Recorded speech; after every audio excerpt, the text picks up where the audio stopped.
Some viewers may find the following video disturbing. Viewer discretion is advised. After Dennis Rader would unalive Dolores Davis, it would seem as if BTK would just fall off the face of the planet. And the media and the police would not hear from BTK for another 14 years. This is in part because Dennis Rader would actually quit working at the ADT company that he had been working for doing security for telephones, and it quickly became a dog catcher and working in that company. On top of that, also becoming a congregation president at the Lutheran church that he and his family attended. He would later write letters and explain that most nights after committing the murders that he had gotten to an age where he did not need to perform any of these crimes, and that just thinking about the crimes that he had committed was, in his words, enough to create a complete climax of ejection. And that is exactly how he worded it. Ejection. One of the things that many people will find out about Dennis Rader is he had the literary and the IQ of a third grader. And the cases that Dennis Rader had committed would go from unsolved to complete cold cases. And after 14 years, nearing the anniversary of BTK, the news stations would actually have interviews with the police about the anniversary of BTK. So on one night, while the news station was airing this interview with the police, Dennis Rader would actually be watching this news station, and he would be using this stress ball that he would squeeze every night.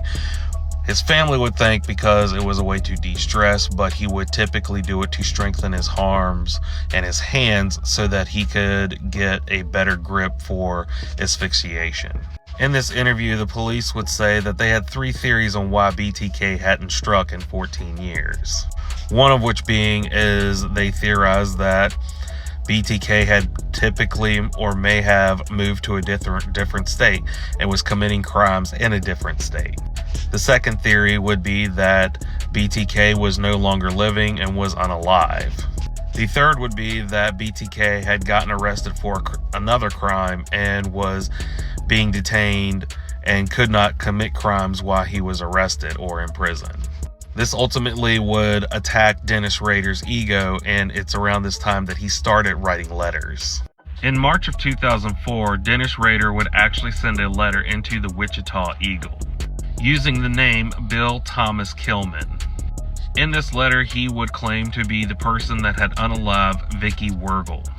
And inside the envelope with the letter would actually be photographs of the crime scene that he had taken when he had unalived Vicky Wergel, on top of her driver's license, which was one of the many trophies that Dennis Rader would collect after he had unalived a victim.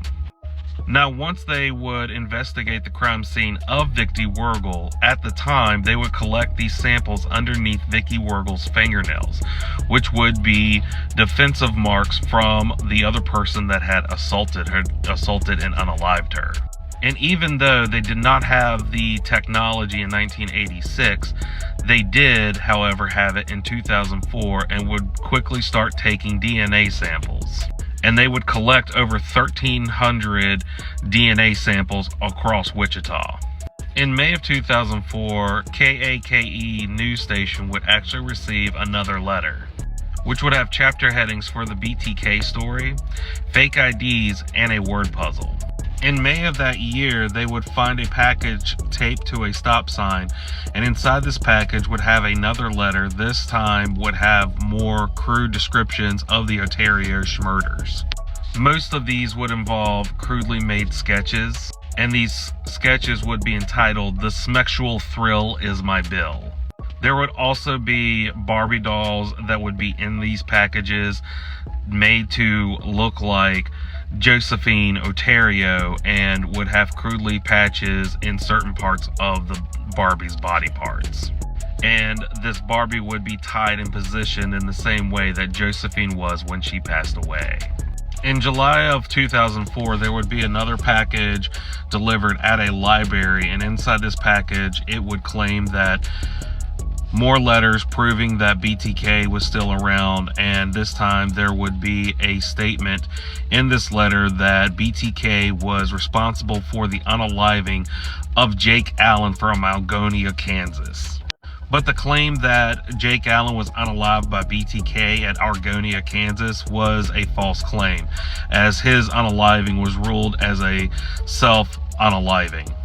In December of 2004, the Wichita police would have another package from BTK, and this time it would be found in Murdoch Park. Inside the package would be a driver's license of Nancy Fox, which was reported missing when the crime scene was done and the investigation there. This too was another trophy that Dennis Rader had taken for himself.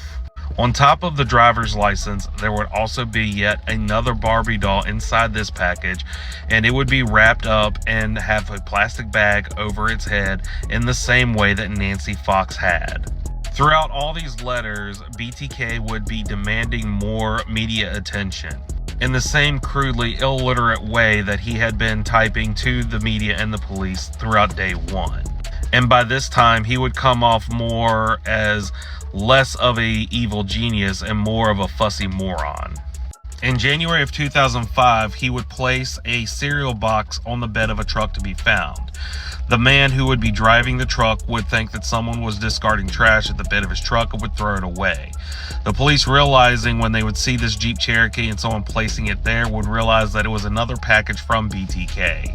And in this cereal box would be a package with more letters and more bound dolls, on top of more trophies that BTK had taken from his victims.